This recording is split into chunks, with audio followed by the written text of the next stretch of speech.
Bueno, en la medida en que se comenzó a implementar el ASPO, los controles también eran muy estrictos en los límites de Berisso, Ensenada, La Plata, y si bien la pandemia no se registraba con fuertes focos como pasó en otros lugares, sí hubo una zona sensible que demandó la atención de 2 municipios que comparten jurisdicción allí. Así es, hubo 2 focos de preocupación para las autoridades sanitarias. La primera fue en Quilmes, en el AMBA, allí en la Villa Azul, donde se practicó un aislamiento durante varios días. Y el segundo fue en el límite, como vos bien decías, entre 3 municipios, entre La Plata, Ensenada y Berisso, el barrio José Luis Cabezas.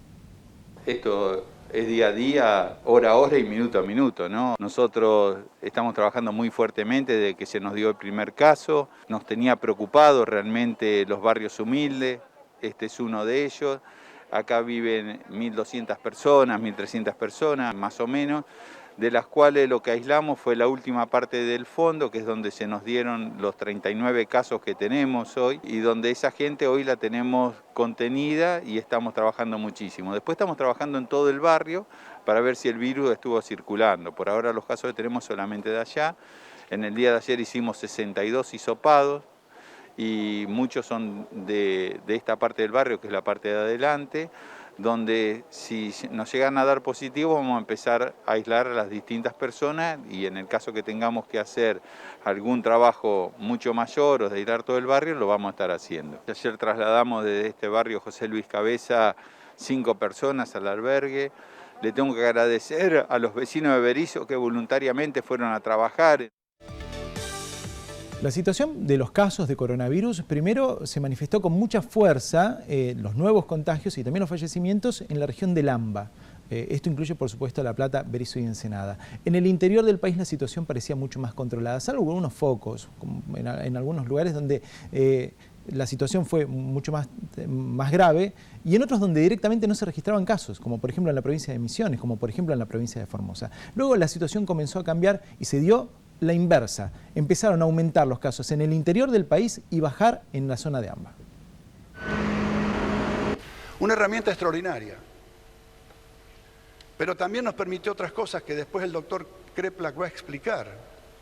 A partir de conocer ese dato de ingresos y egresos, pudimos acceder a datos que nos permitieron ir viendo el desfasaje que se iba produciendo entre lo que se cargaba en el SISA por los métodos habituales, que es un método bastante engorroso, porque ustedes imagínense un médico que está tapado de trabajo, que lo tiene que hacer una historia clínica, poner el diagnóstico o en un libro de guardia, y luego de ahí tiene que ir a un administrativo, buscar toda esa información y llevarla y subirla al registro. Evidentemente, históricamente esto se atrasó. Y entonces nosotros con este sistema de gestión de camas pudimos ir descubriendo esos desfasajes. Pero nos faltaba una pata más, y es la pata que nos agregó la posibilidad de contar con el certificado de defunción digitalizado. Porque en tiempo real y día por día nosotros tenemos un N, que después el doctor Kreplak va a explicar, hay que hacerle una corrección a esa información, pero que es una información muy precisa. Bueno, esto generó mucho debate en su momento, claro, respecto de cómo era el sistema para contar los casos diariamente y por qué se cargaban tarde y demás. Claro, eso fue porque hubo un salto muy grande en la cantidad de fallecimientos. Y en ese momento se cargaban de a 20, de a 30 fallecimientos, y las autoridades decían, bueno, pero esto ocurrió hace 2 meses, hace un mes atrás. Entonces, bueno, esta polémica de algún modo obligó a aceitar un poco más los mecanismos, cambió el sistema justamente, y allí era el momento del anuncio. Recuerdo que fue una conferencia de prensa un viernes a la tarde, en donde, bueno, se anunció justamente este nuevo mecanismo. Y en el marco de la pandemia, por supuesto que desde el Instituto de Hemoterapia de la provincia se hizo hincapié en forma permanente de la necesidad de mantener la donación de sangre, porque menos circulación de gente por la calle, y esto disminuía la cantidad de donantes. Y mientras informábamos estas cuestiones, la gente de hemoterapia trabajaba intensamente, tuvimos que lamentar la pérdida de su directora, una mujer que trabajó incansablemente durante muchísimos años en todo lo relacionado con donación de sangre. Nora Echenique murió en un accidente de tránsito. Así es, la guardiana del plasma, así decidieron nombrarla una vez que se colocó la placa recordándola a ella allí en la zona de 15 y 66, donde funciona el Instituto de Hemoterapia. Nora Echenique fue una de las especialistas que estuvo trabajando intensamente en el tratamiento con plasma convaleciente, uno de los tratamientos que existe, de los pocos tratamientos que existen para hacer frente al coronavirus. El trabajo incansable entonces de Nora Echenique y este fallecimiento lamentable, allí muy cerca de la bajada de la autopista Buenos Aires-La Plata, durante la madrugada, cuando finalmente perdió la vida en este accidente, ¿no? Y la educación virtual, que fue la respuesta que encontró precisamente la educación para enfrentar la pandemia. Lo hizo en todos los niveles. Y en La Plata nosotros conversábamos, por ejemplo, con el secretario general de la Universidad Nacional de La Plata, que hacía un balance de lo que fue esta experiencia para los docentes, estudiantes. Llegamos a esta altura del año con una cantidad de materias aprobadas, es decir, de finales rendidos por los estudiantes o de materias promocionadas, que está al mismo nivel del año pasado a esta misma altura. Es decir, al mismo nivel que un año normal. Por supuesto, con un costo significativamente mayor en el caso de los ingresantes, porque, naturalmente no tuvieron ni tiempo de conocerse, de conocer la universidad, de conocer a sus docentes, a sus compañeros, etc. Tenemos ya perfectamente asumido que vamos a tener que rescatar a cada uno de esos ingresantes 2020. Lo que se pone en marcha es un procedimiento, para ir volviendo en aquellas actividades, sobre todo, que no pueden hacerse presencialmente.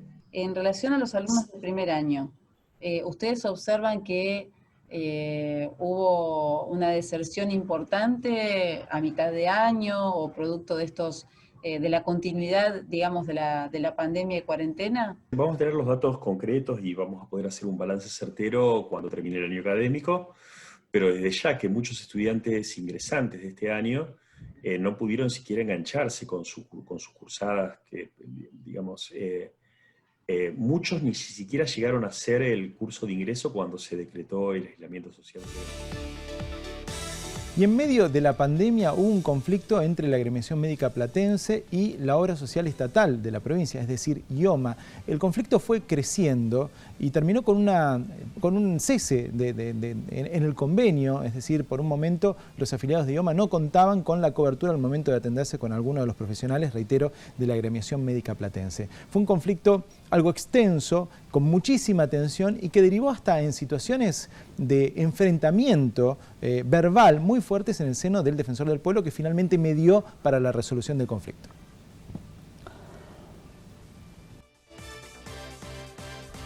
Sí, la verdad que sí, que estamos preocupados, pero seguimos negociando y tratando de llegar a un acuerdo que esperemos sea a la brevedad.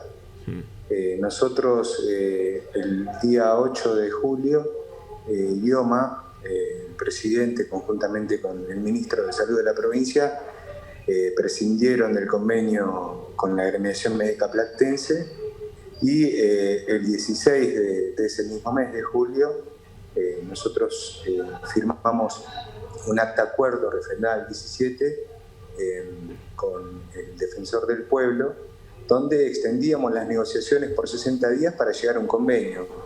Durante estos 60 días no hemos llegado a un acuerdo, estamos cerca.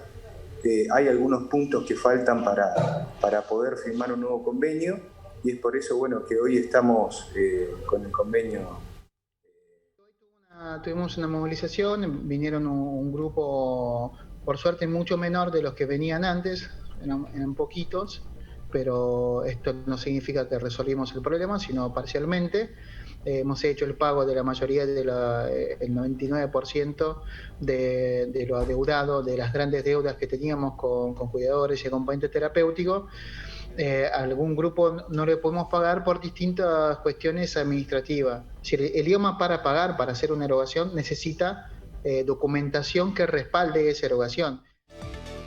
Esto que veíamos en último término tenía que ver con otro conflicto que ocurrió durante la pandemia, que es el que enfrentó al IOMA con los acompañantes terapéuticos. Un conflicto histórico que tuvo momentos de tensión y fue hace casi sobre el final del año, cuando fueron a reclamar una vez más el pago de una deuda muy atrasada, ¿no? Sí, si bien es cierto que es una relación con picos de tensión permanente, la de los médicos, los acompañantes y terapéuticos. los acompañantes terapéuticos con IOMA.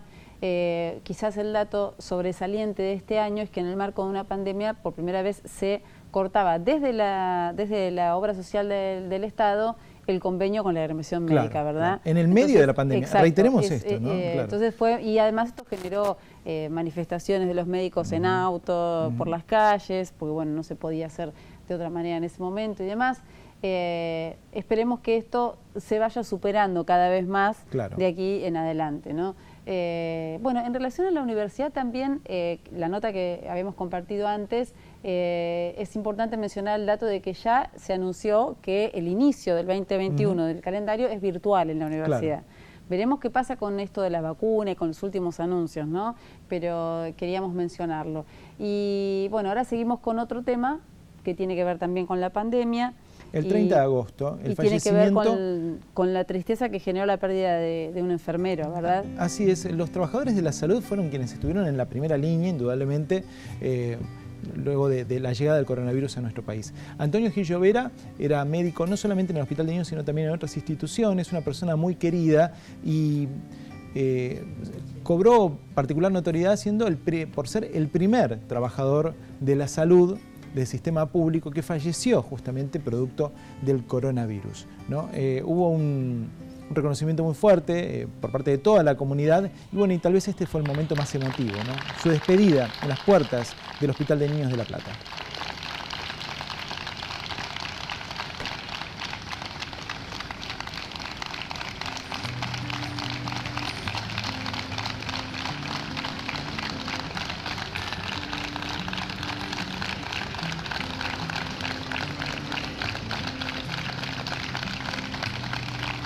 Y nos quedamos con esos aplausos, ¿no? Que son de alguna manera un símbolo para todas las personas que han perdido la vida con el COVID, sean del sistema de salud o no, especialmente para los del sistema de salud, como decía Beli, que han estado allí en la primera línea, pero también a todos los familiares que han perdido a sus seres queridos por esta pandemia.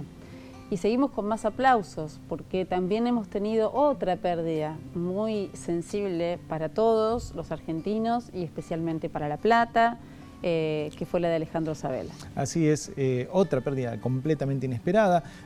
Ocurrió poco tiempo después del fallecimiento de Diego Armando Maradona. Se supo que Alejandro Sabela había tomado con mucho pesar la noticia del fallecimiento del 10, entonces decidió, como venía peleando frente a una muy dura enfermedad en los últimos años, decidió trasladarse a una clínica en Ciudad Autónoma de Buenos Aires, en Caballito, para hacerse algunos chequeos y saber si estaba bien de salud. Bueno, él mismo fue manejando su propio auto, o sea, la verdad parecía todo muy de control, parecía todo muy de rutina. Lamentablemente allí Alejandro Sabela empezó a mostrar algunos síntomas un poco más graves, luego contrajo un virus intrahospitalario, su situación de salud comenzó a empeorar muchísimo y finalmente falleció, ¿no?